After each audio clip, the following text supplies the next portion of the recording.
Welcome to the Rochford Files with your host, Andrew Rochford, coming to you live on a Thursday night. Very nice day here in the Mile Highland City. And got a pretty big show to get into for tonight.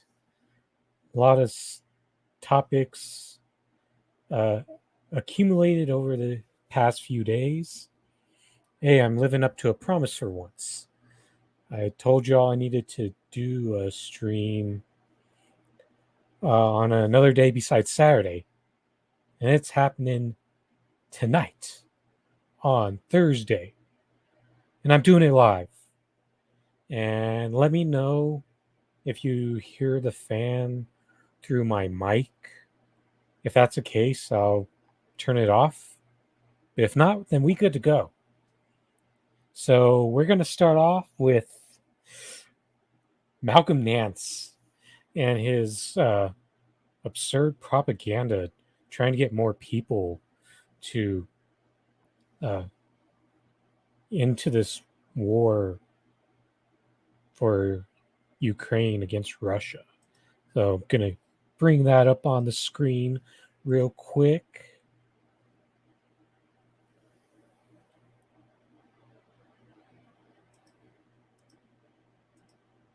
There we go. Let's get started.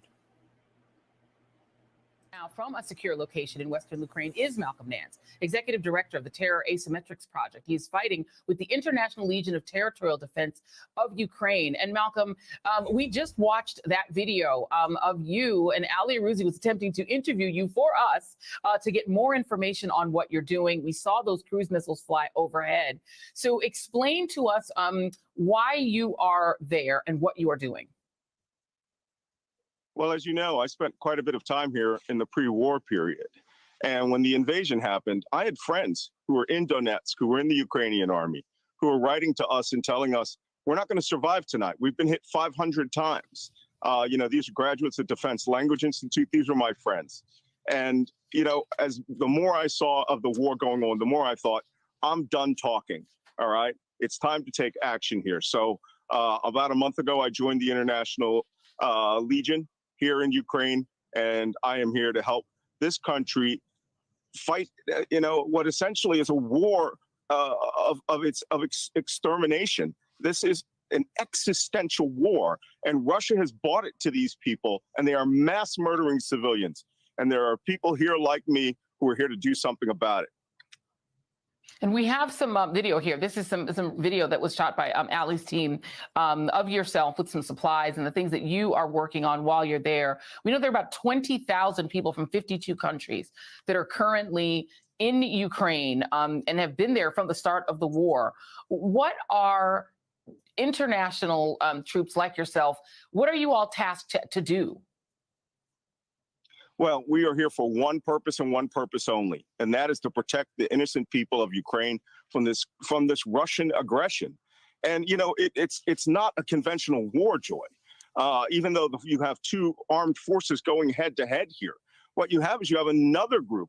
I won't even refer to the Russians as an army, just using mass heavy weapons that are used in combat against civilians.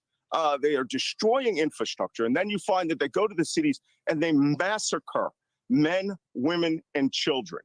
And that is the fundamental reason everyone is here. The International Legion is a multinational force. It is men and women. There are, thousands here who are here to protect this country. And for the most part, we really have to assist them in any way to stop this. And so I've decided I came here to assist them, with the skills that I have myself. And we know that there is a tradition of Americans and others going overseas to assist in wars overseas. Eugene Bullard is somebody who people think of in that way as an African-American young man, 19 years old, went over and fought in 2 world wars. All right, we've seen enough of that. But you know what Malcolm Nance reminds me of? This whole I'm done talking thing. It reminds me so much of all the hashtags that LeBron James has used over these past couple years. That's what it makes me think of. And now we'll get to his tweet following that interview. Photo so big,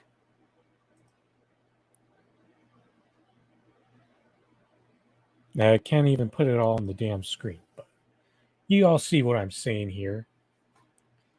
And once again, if you dive into these replies, look at the absurdity of this. There's people who are telling you that now you're inspiring me to go there and help too.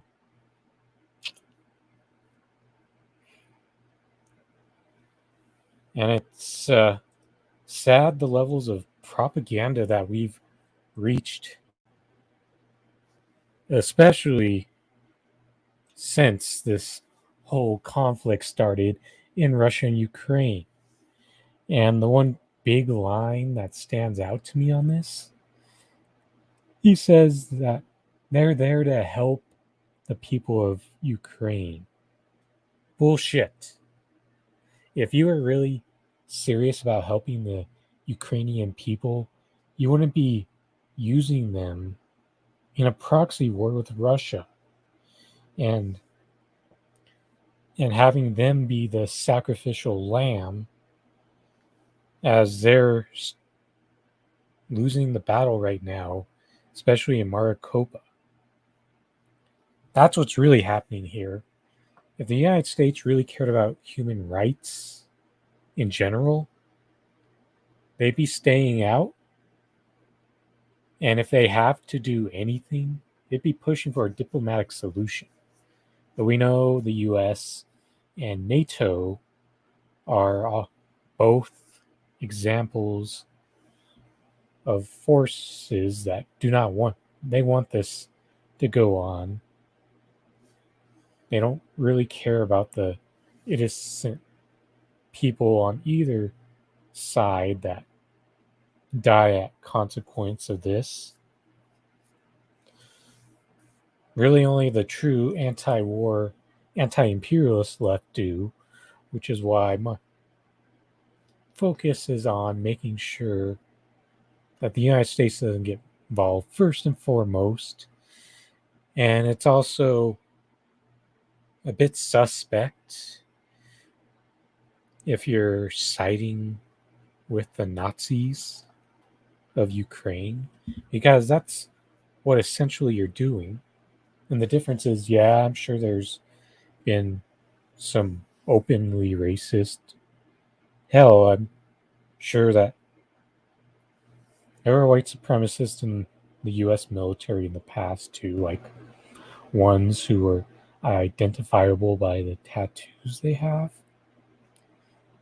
But the difference is they didn't have like another dumb country trying to give them like 3.4 billion since this whole conflict started to help them just because of how much they hit another country.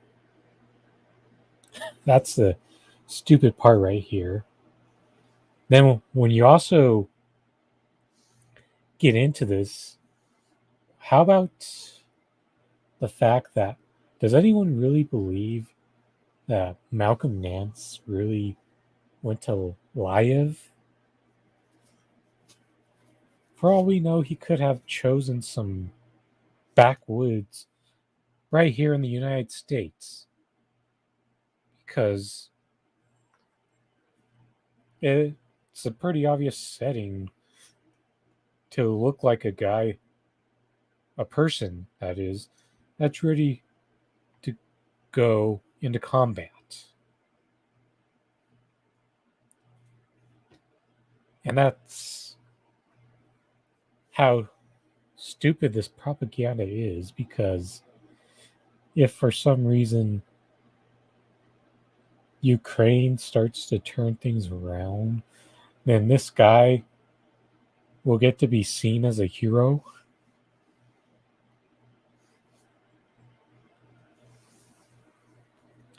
And yes, a lot of people made fun of him for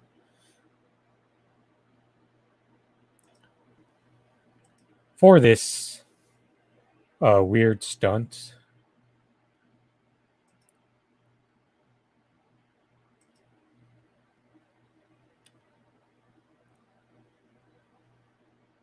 So I got to show a couple people who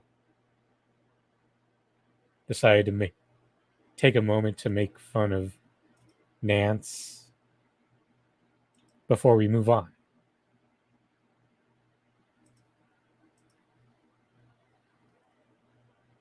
Look at the host of Reefer After Dark, Reef Breland. Here's his version of the Undone talking.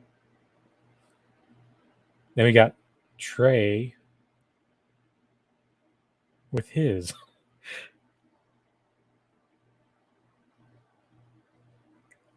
Mine was a bit different, though.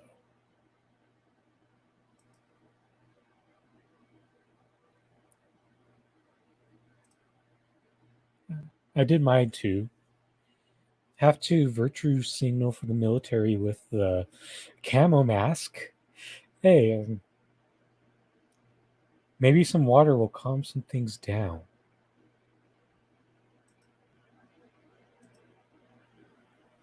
Next. We got to get into one of these viral police videos. This one happening in Syracuse, where they went after a young black kid for stealing a bag of chips. So I'm about to put that up.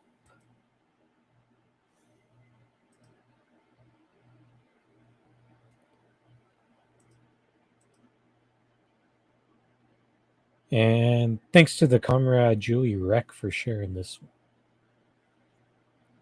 So let's play that video. What is y'all doing? What is y'all doing? Guess. Take a guess what I'm doing. Hey, you're like a baby to me. Why you? Guess what I'm doing. I don't know what you doing. I just see you snatching him off the. No. So what? So what's going on then? You're stealing stuff. If you break into your house to steal something. Nah, man. What you selling a bag of chips? So y'all treat me like a whole cold-blooded fucking killer? Keep walking, dude. You don't even know what you're Keep walking. I do. I know what I just came up and see. I know the fuck I just came up and see. Okay, what'd you see? I see y'all snatching him off a bike like you're a fucking grown-ass man. Ain't he saying it wasn't him? Fuck is y'all doing? Crazy. How old is he? 10 years old? Fuck is y'all talking about, man? That's against the law. Fuck is y'all doing? You cannot put that. What is y'all doing? Take the fucking chips. If you stole some chips, I'll pay for them. I'll pay for them. You don't even know where he lives. Y'all just throwing him in the fucking car. That's what they do. They come here. Fuck is y'all doing? Leave him alone. On camera. That's all we can do. He a kid. What is y'all doing? What is y'all doing?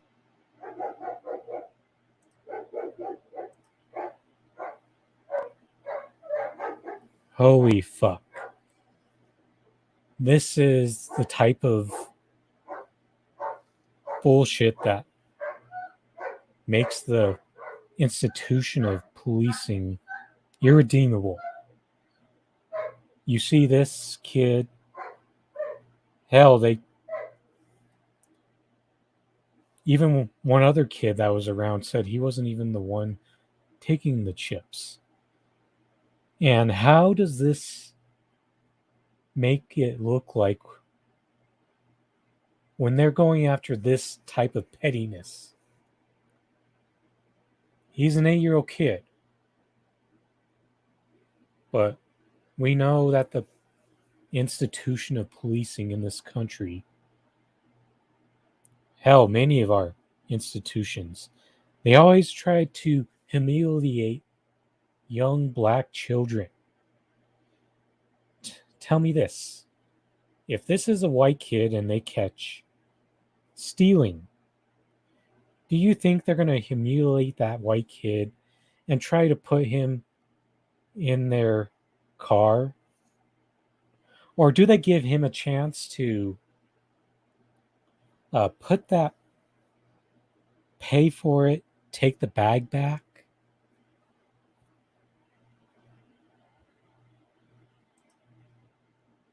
You know, I think they would. But this is just another example of the unjust application of the way that police in this country do their job. You're supposed to make me believe that this is the type of crime that you really got to focus on? The type of shit that that's trying to make people feel like you need more fucking money? Fuck no. This shit right here is why people want to see the police defunded or abolished. Because of the constant fucking abuse of power that you see happen all the time. And way more goes down than what gets put on social media. We know that. And this is not how you endear people to the idea that this is how police is supposed to be. Because it's not. But at the same time, this is the absurdity of 3 cops spending their time trying to humiliate that young black kid.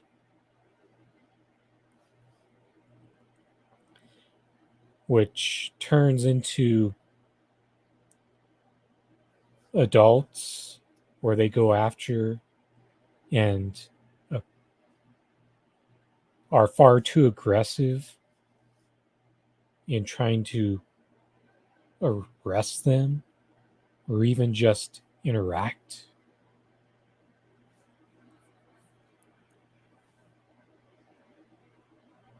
So this is the police that liberals want to keep in place.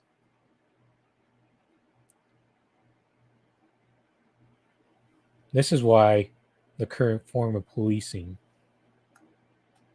among many instances where they kill an average of 3 people a day. There's countries out there who would take several years to match what the United States can do in 6 months or a year. And it also goes to show you how the existence of the system cannot be justified, because the primary form of police is to protect capital and the elite. It is not for the average person. So now I'm going to go off into a different direction with this. You see, a couple days ago, my mom, she went to work. And she was unloading her SUV in the handicap spot. And this is also the business of family business. Brother is the owner. And as she parks in the handicap spot, because it has the ramp set up to make it easier to load a cart, some cop comes and tries to give my mom a ticket. And this is an empty parking lot. No one's there. So this is another example of a waste of fucking time. You're really going to go after someone for parking in a handicap spot when the business isn't even fucking open? this is another point I haven't really driven home about policing is the regressive taxing that takes place. Yeah, that's right. You know why poor communities are over policed? It's because they need to put money back into the system and they try to go after poor black and brown communities to get that money by writing a bunch of bullshit regressive tickets.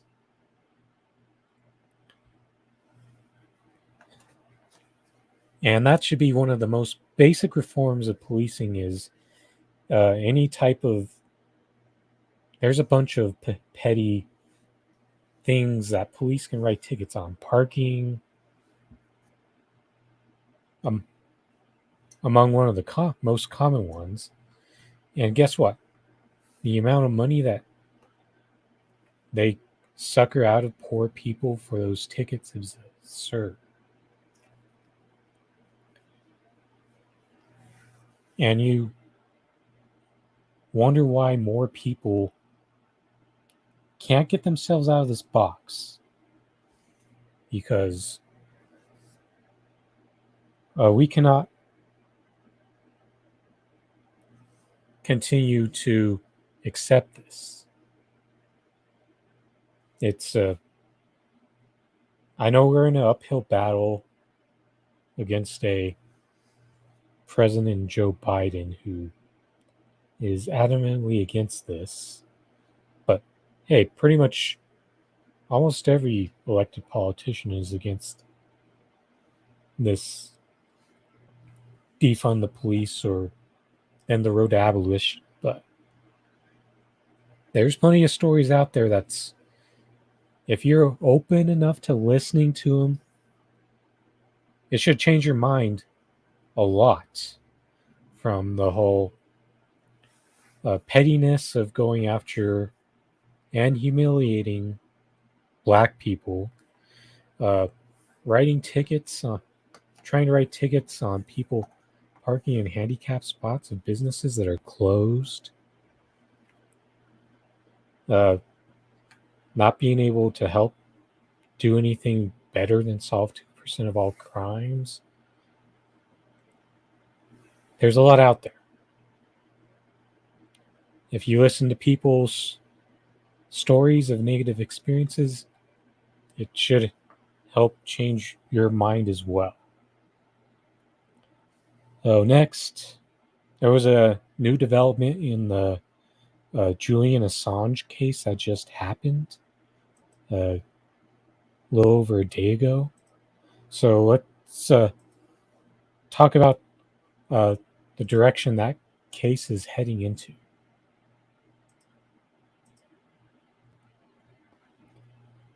So we'll go with Richard Medhurst for this recap here.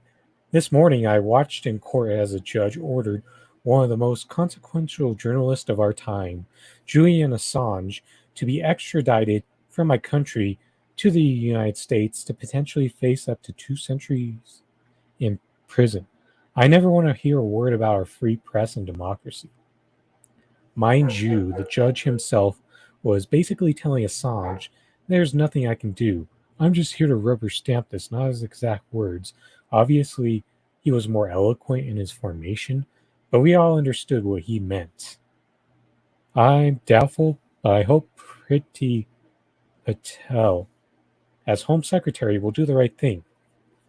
The power to stop extradition is in her hands. She would be deserving of much credit from myself and others for it. She can and should, under Article 4 of the EA, stop this political trial.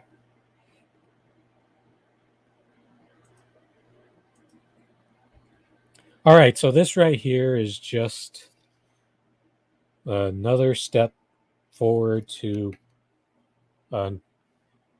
things just becoming more nightmarish. I mean, we won't really know. It may still take several months to play out, but this is going about as painfully as it possibly could. You gotta keep in mind that Julian Assange is not an American citizen. Yet they're still gonna try to put him in prison for 3 lifetimes with the Espionage Act. And we heard last year that CIA was trying to conspire a way to kill this guy. And the United States wants to talk about having a free press. There's nothing free about this press, and there's not much free about this press. You only get the illusion of feeling free if you assimilate into one of their corporate media apparatus structures. That's the only way that you could be safe, as long as you don't say none of the wrong things that go against their agenda. And Julian Assange, under WikiLeaks, has exposed war crimes of the United States. And this is why they're trying to take him down. And free press, the idea of it is already in a problematic state. I mean, we got a really good recent example. Gonzalo Lira, the Chilean journalist who's been missing for like 3 or 4 days now. And it's because he refused to stick with that US NATO narrative on the conflict going on right now in Ukraine and Russia.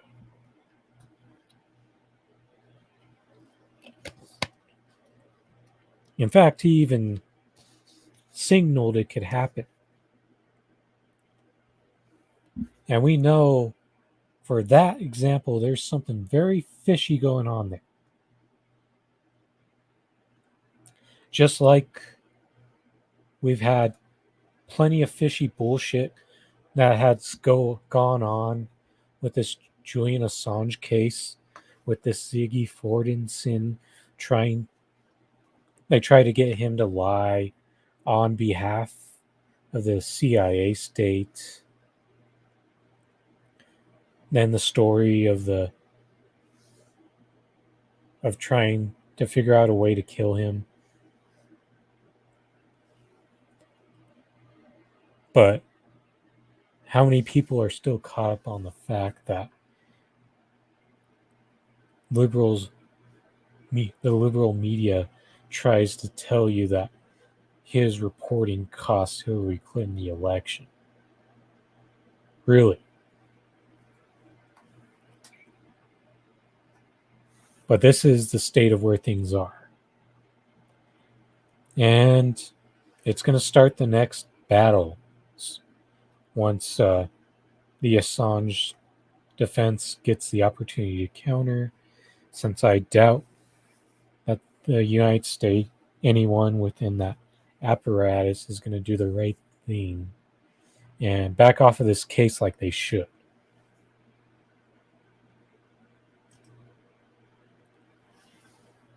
All right, so now we get into some of the more juicy stuff related to the whole, some Biden stuff, some progressive naiveness, so to speak. So we go back to Monday and a tweet from Zach Beauchamp. So let's get that up on the screen.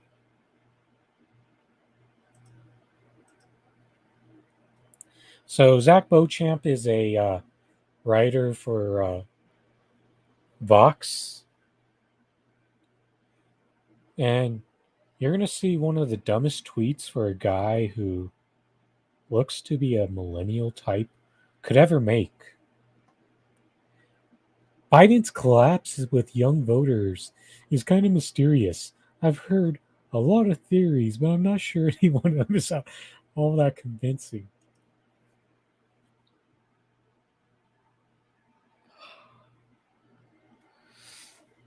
It's pretty fucking obvious. You obtuse dimwit. Joe Biden has not kept one single promise of anything that could please the younger millennial and Zoomer generation in the least bit, such as public option, $15 minimum wage, keeping that child care tax thing permanent that came from their stimulus package last year, but they only left it on for a few months and decided, nah, we're good. Everything's back to normal now. Then the next one, which I'll get more in depth on to close the show, but with the whole weed legalization. But there's so much. The student debt, Joe Biden promised $10K.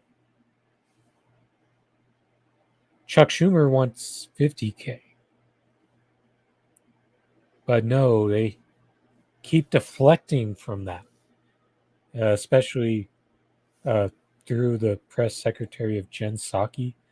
Oh, Biden will be glad to if it makes it through the Senate, when we know that this fragile majority that has no fucking chance of happening. But what does is, with the executive order, which Joe Biden has given a very wishy-washy answer, because we knew that when he first took office, he used that power of the pen to undo a few bad things that he didn't like from the Trump administration, but at the same time is saying that, oh, I can't overuse the pen. I can only use the executive order a bit. See the inconsistency in that type of argument and that faulty logic?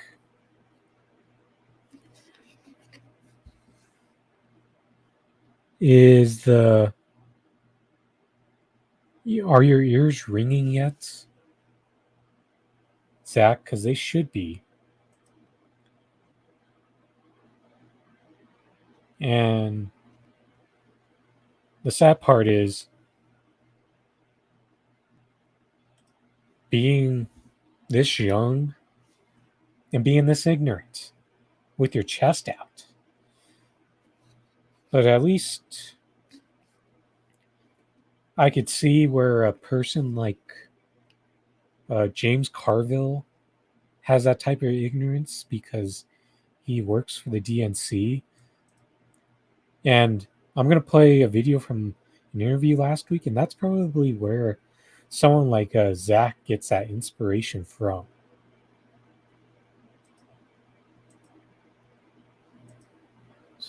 Give me a moment to get that video up.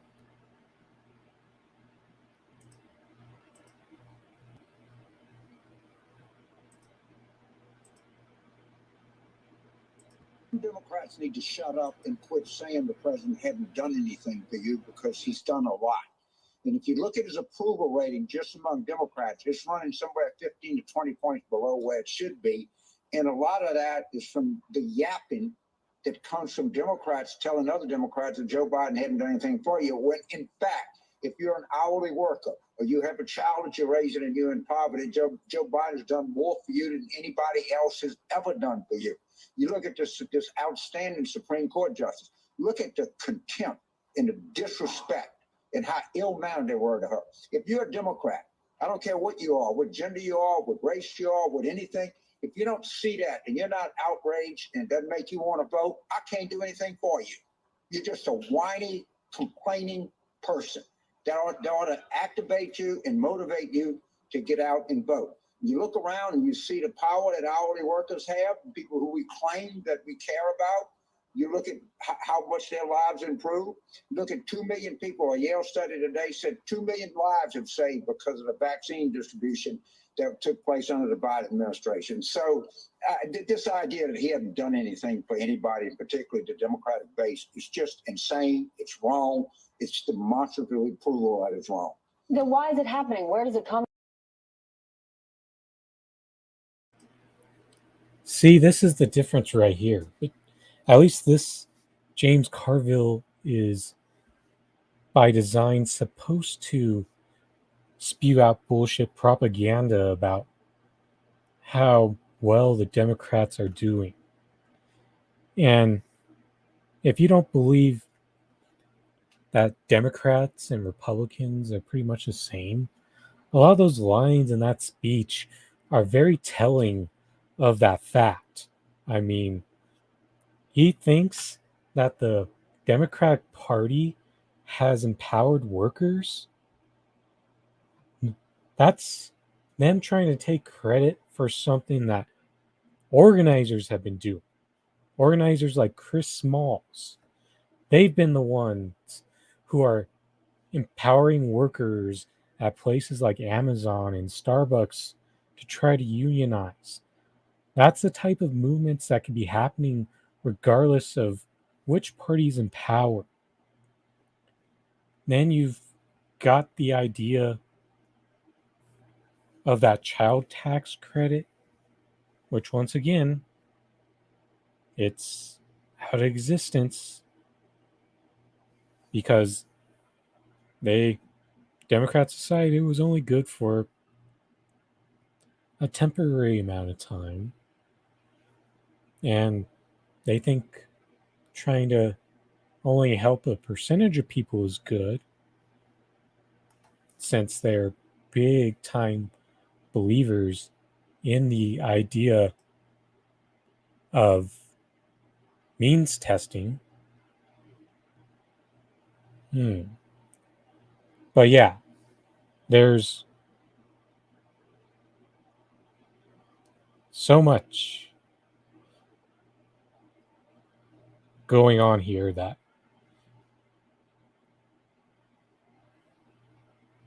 yeah, exactly.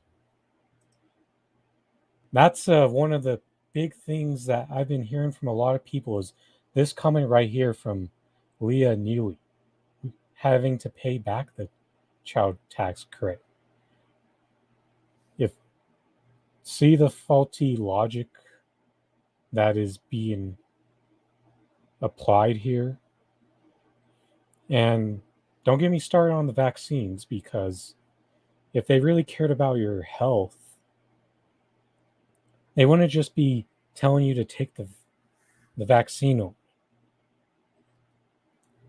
And there's a lot of working class people in this country that feel like they really haven't had anything delivered on for them. And for propagandists like James Carville to characterize them as all Democrats, when in fact most of them are now independents. Now it's time to shift into a recent story that came out from the Washington Post yesterday. And it's one that's trying to get the hopes of the left up again with Bernie Sanders. And he may consider running again. And let's start with the headline. Sanders has not ruled out another run for president if Biden doesn't. Senator Bernie Sanders is open to running for a re-election if President Biden declines to seek re-election, according to a campaign memo a top advisor distributed to allies on Wednesday that was shared with the Washington Post.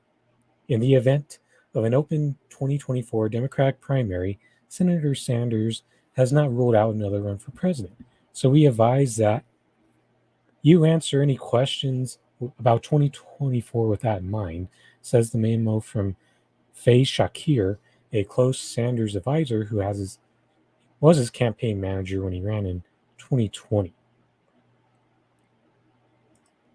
So I think that's about as much as I'll read.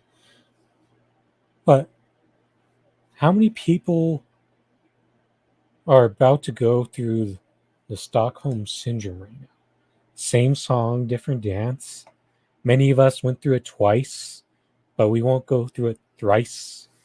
But when we look at, and it's unfortunate because I saw a poll today earlier on the Vanguard, and these results aren't a good sign of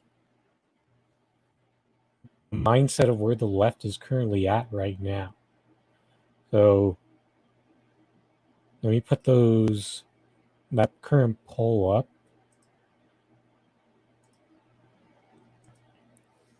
on the screen. But we've seen this guy back down not once but twice when the DNC decided to step in and screw him over. Then even earlier, a few days previously, there were reports that Obama pretty much told Bernie Sanders he had to sell out for the Democratic Party.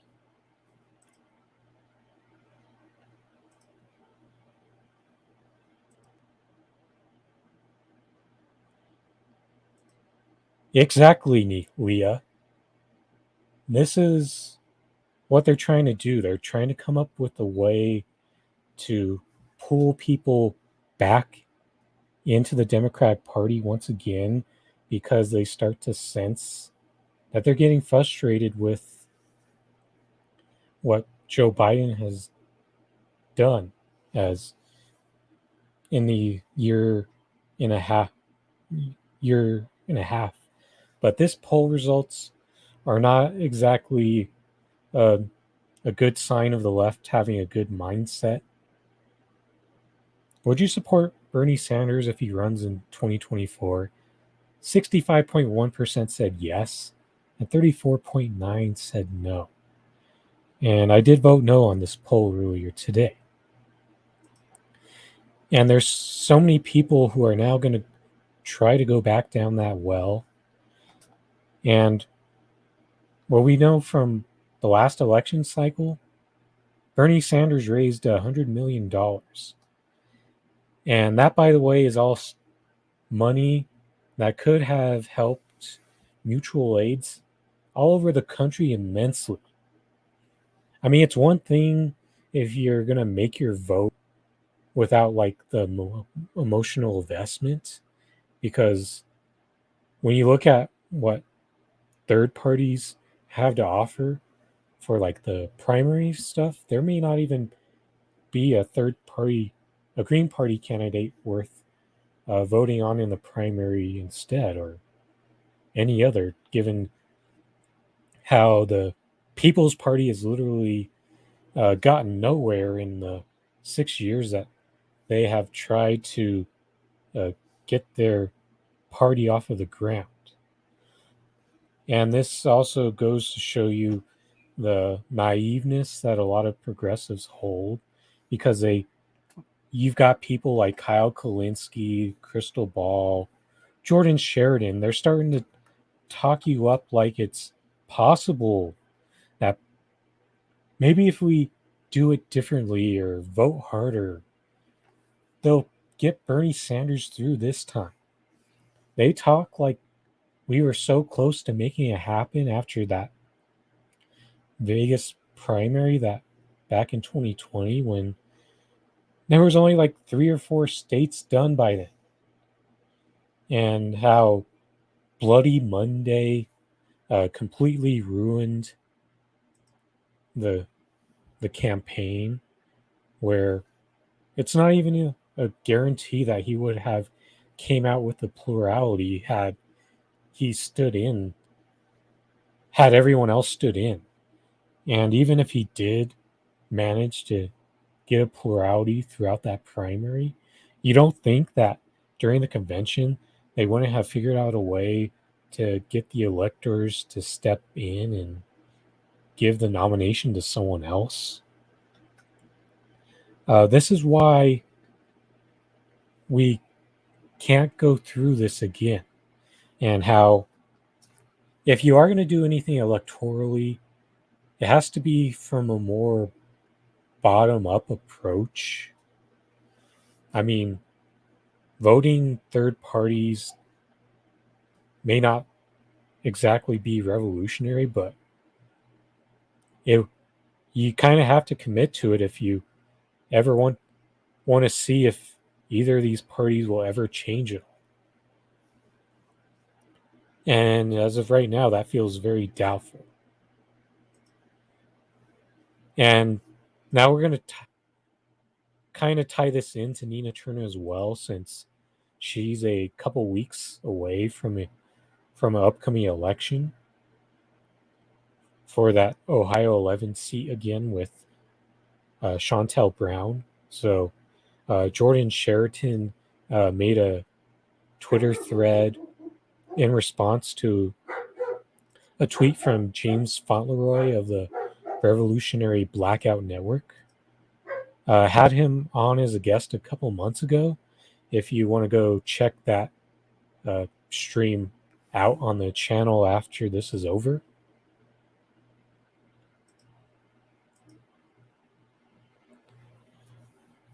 So this is, let's start with James's thread tweet inside first. Nina Turner is going to lose, not because I want her to, but the reality is she's running in a party where they don't even want any true centrists to gain power. Then many of you will blame us on the left for her loss. You need to look inward instead. I'm in agreement with that. And this is where Jordan Sheridan steps in to state his disagreements with that line of thinking. Nina Turner lost by a little over 4,000 votes in special election in dead of summer with low turnout and massive super PAC money against her. For reference, Cori Bush lost 2008 primary by nearly 30,000 votes and then beat same opponent 2 years later by over 4K. So here's the difference, Jordan. The difference was the left was in a much different state. They were far more hopeful of the idea that the Democratic Party could be reformed. And even with us who have seen that writing on the wall, there's still really not that many, much of the left who has seen that light in the same way. So this isn't the most apt comparison here. Next, people can vote however they want or support Turner or not, but the defeatist attitude of not supporting her because she is running as a Democrat, Green Party not on ballot, she'd lose by 40 to 50 in the solid blue state if she skipped primary and ran as an independent. It's not her fault. It's the same squad members' fault that they're the ones who are showing us what happens when you try to send progressives into Congress to try to challenge the Democratic Party. We've seen many of the squad members and their fellow progressives just turn into just another Democrat. I mean, they still got their personal issues that they get to be rhetorically left on, but by and large, when it's all said and done, they ultimately fall in line with the Democratic Party. the squad has let you down or Bernie has let you down might be good for YouTube clicks, but in reality is going to keep progressives forever in the minority, whether it's Nina Turner or anyone else, where the oligarch wants us mentally is to check out and be defeatist. There's an argument to be had here that the oligarch doesn't want us to play outside of their two-party system by trying to go along the lines of direct action and not be so reliant on politicians to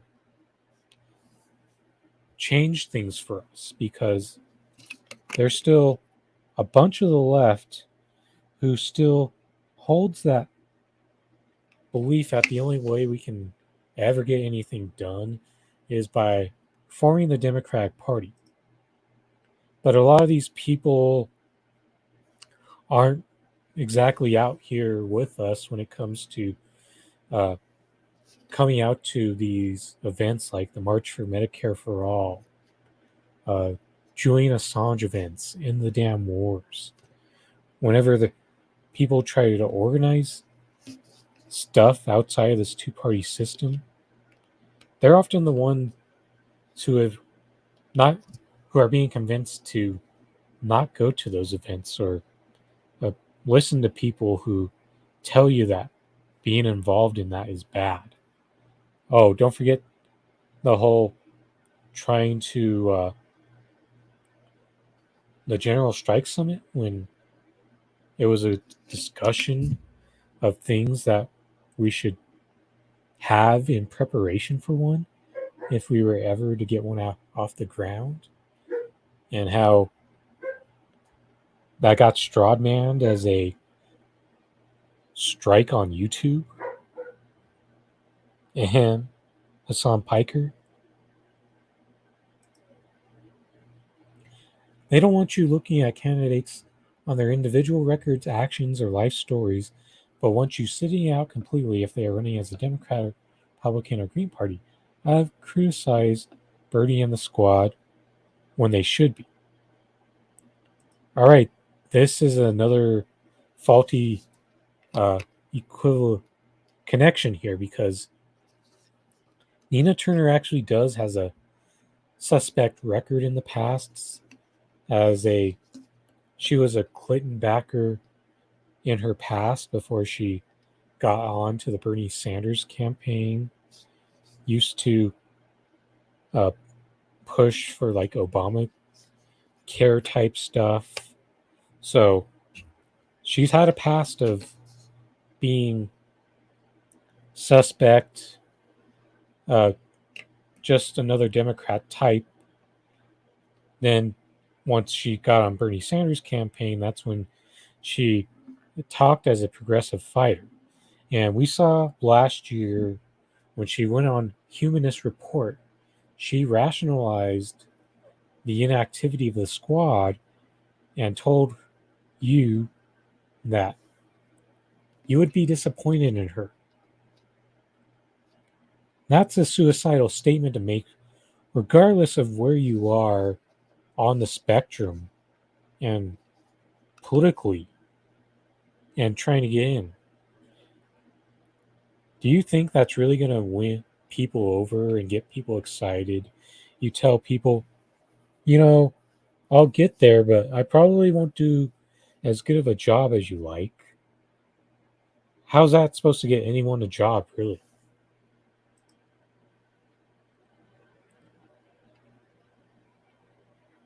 For not endorsing Turner and the Progressive Caucus endorsing Brown, among other things, but in my opinion, Turner should be judged on her merits, not the absolutist mentality fed by YouTube hosts who do little to no organizing activism and preach canceling folks because others let them down. All right, so the new left is actually trying to amplify activism and organizing efforts, even if they're not exactly in the right timeline to get physically involved in them themselves. I mean, that's what I'm trying to do. When I'm active and consistent in my routine, I'm trying to amplify good activists all the time and organizing efforts like last week, because I think if you're not able to get directly involved, the more voices you have online trying to amplify those efforts, the better. Because with this rampant censorship that is happening right now on YouTube, Twitch, and all your other big tech sites, the more voices you have out there, the harder it is to take us all down. Even though I know Jordan is one of the people who does a lot of on the ground work, the political analysis sounds very much in line, pretty similar to your typical synthetic lefties. Only marginally better if I'm trying to give you an honest assessment. And you also have to keep in mind, should Nina Turner being part of TYT be considered a good merit, given how TYT is pretty much a liberal co-opted institution these days?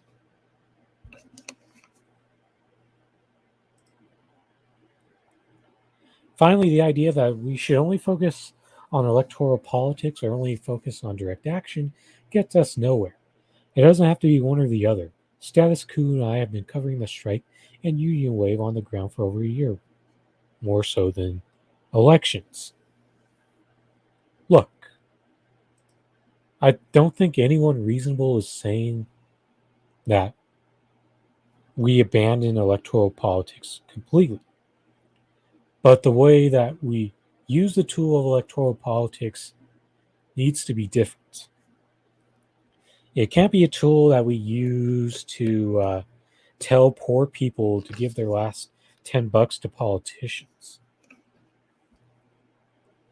because that's a lot of money for mutual aid, or that money could be better used for those people for their own survival. I think electoral politics still has to be used to expose people. A lot like the way that the left likes to expose corporate media, especially CNN and MSNBC.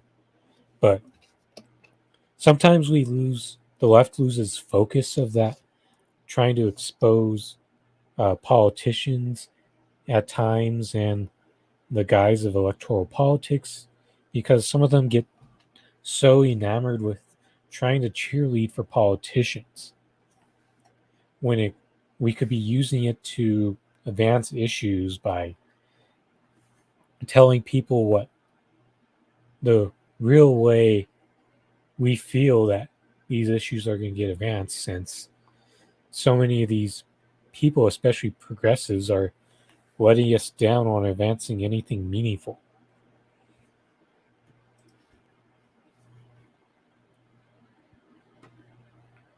But that doesn't mean no elections are important.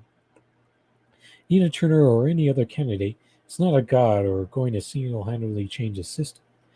Folks honestly believe the fight for Medicare for All, Green New Deal, and saving the planet is better off with a corporatist like Chantel Brown in Congress rather than Turner, who just a few years took a major political risk and fled the Clinton machine in support of Bernie Sanders when Sanders' campaign had no momentum. I think you've lost the plot. I think the plot is lost when you still believe in the idea of reforming the Democratic Party. Because I can already say, in my eyes, that I feel that almost every progressive in Congress right now has already been captured. And I'm even being generous by saying Cori Bush isn't even fully captured yet. But That's just an example of the type of Stockholm syndrome that some of the left struggles with. And that, if we're being perfectly honest here, there's really only one politician. They're rare and far and between that have lived up to trying to fulfill their promises. And that's Kshama Sawant of Seattle, who right now is working to get involved in the Starbucks unionization efforts, which, by the way, Starbucks is trying to clamp down on, probably in a more aggressive ways than we've heard from Amazon as of late. But the overall point here is there's just far too much of a naiveness when it comes to the idea of electoralism. We used to have like this. I remember one time hearing that progressive voice guy say, "Oh, we just need like 25 progressives, then real change will start to happen." Well, there's like 15 or 20 people that you could call progressive right now, and all they've done is sit on their hands and abandon rhetoric or fighting for anything they campaigned on. And now they're flipping the switch to talking on those promises once again because it's now election season. And we know that if Republicans take over the House and Senate like much of the left expects, then it's going to be more easy and safe for them to continue to maintain the rhetoric of their campaign promises, as opposed to when Biden's Democratic Congress, where they pretty much turn it off and have actually done more to try to help Joe Biden and his agenda rather than those who are pretty close to being the same amount of conservative as Biden is.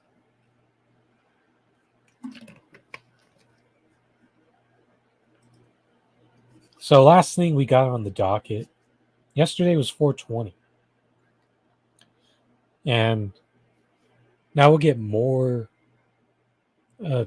focused on the broken promise that Joe Biden made with the whole marijuana.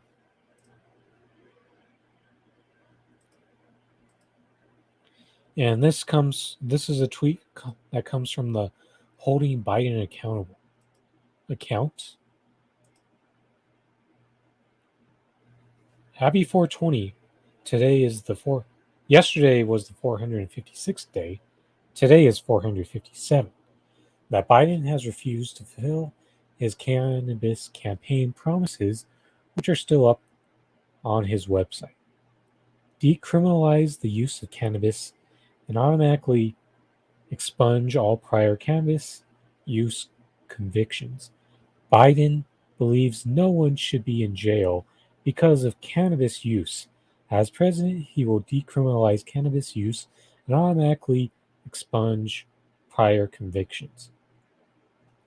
He will support the legalization of cannabis for medical purposes, leave decisions regarding legislation for recreational use up to the states, and reschedule cannabis as a Schedule II drug so researchers can study its positive and negative impacts.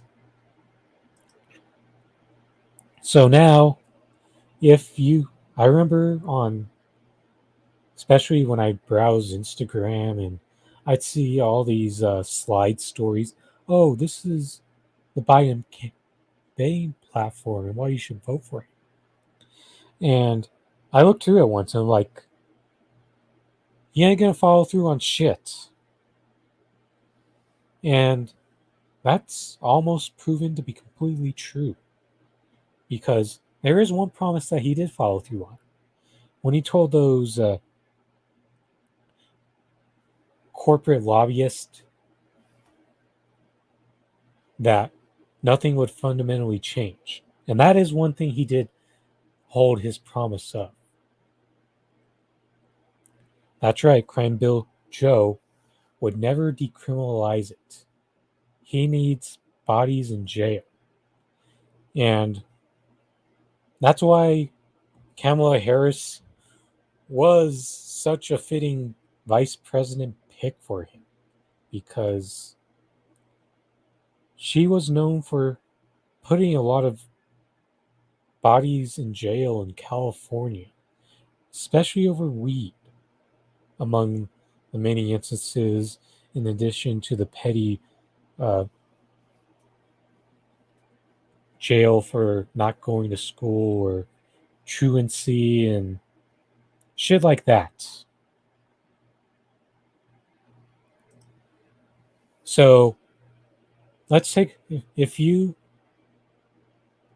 didn't believe Biden would follow through on any of his campaign promises, except for the one that nothing would fundamentally change, as James Fauntleroy of the Revolutionary Blackout Network says, smoke 'em if you got 'em.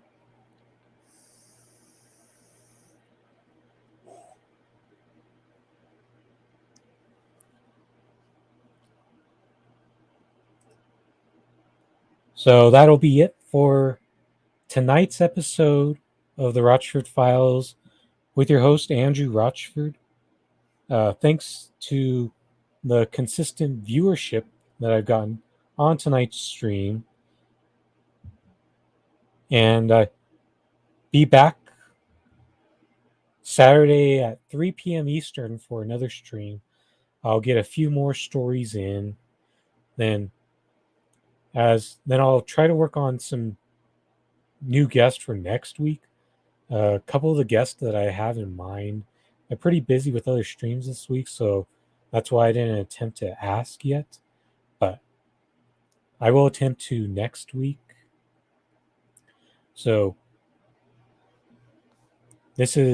please go like, share, subscribe to the stream on YouTube.